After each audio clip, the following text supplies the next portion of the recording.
రెండవ తారీఖు జూన్ నెల 2024 సంవత్సరం. ఈరోజు దేవుని వాగ్దానము యాకోబు 1వ అధ్యాయము 17వ వచనము. శ్రేష్టమైన ప్రతి ఈవియు సంపూర్ణమైన ప్రతి వరమును పరసంబంధమైనదై జ్యోతిర్మయుడగు తండ్రి యొద్ద నుండి వచ్చును.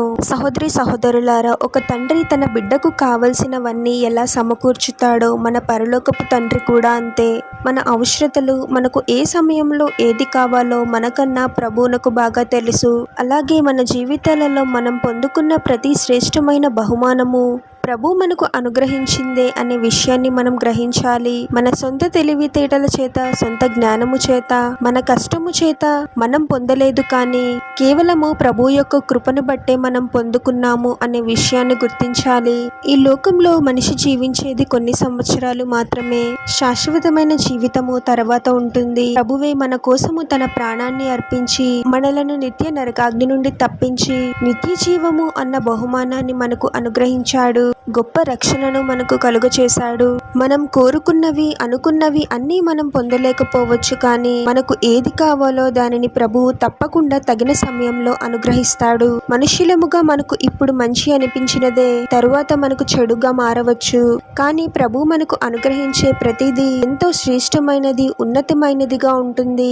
పాపముతో కూడినవి, మనల్ని పాపము వైపు నడిపించేవి ప్రభువు ఎప్పుడు మనకు అనుగ్రహించాడు. అది అపవాది నుండి వచ్చింది అనే విషయాన్ని మనం గుర్తించగలగాలి. కాబట్టి ప్రభువు మనకు అనుగ్రహించబోయే ప్రతి శ్రేష్టమైన బహుమానాన్ని బట్టి, వరమును బట్టి, ఇచ్చిన రక్షణను బట్టి ప్రభు పట్ల ఎల్లప్పుడూ కృతజ్ఞతా హృదయాన్ని కలిగి ఉండాలి. ప్రార్థన. పరిశుద్ధుడుగా యేసుక్రీస్తు ప్రభువా, మీ పరిశుద్ధమైన పాదాలకు వేలాది వందనాలు, స్తుతులు, స్తోత్రాలు చెల్లించుకుంటున్నాము తండ్రి. మరొక నూతన దినములోనికి మమ్మల్ని క్షేమంగా ప్రవేశింపచేసిన దేవా, మీకే స్తోత్రం ప్రభువా. నిత్య నరకాగ్ని నుండి మమ్మల్ని తప్పించి రక్షణ అనే ఎంతో శ్రేష్టమైన, ఉన్నతమైన బహుమానాన్ని మాకు అనుగ్రహించావు ప్రభువా. ఇప్పటి వరకు మా జీవితాలలో ఎన్నో మేలులను జరిగించావు తండ్రి. మా జీవితాలలో మీరు జరిగిస్తున్న మేలులను గుర్తించగలిగే హృదయాన్ని దయచేయండి ప్రభువా.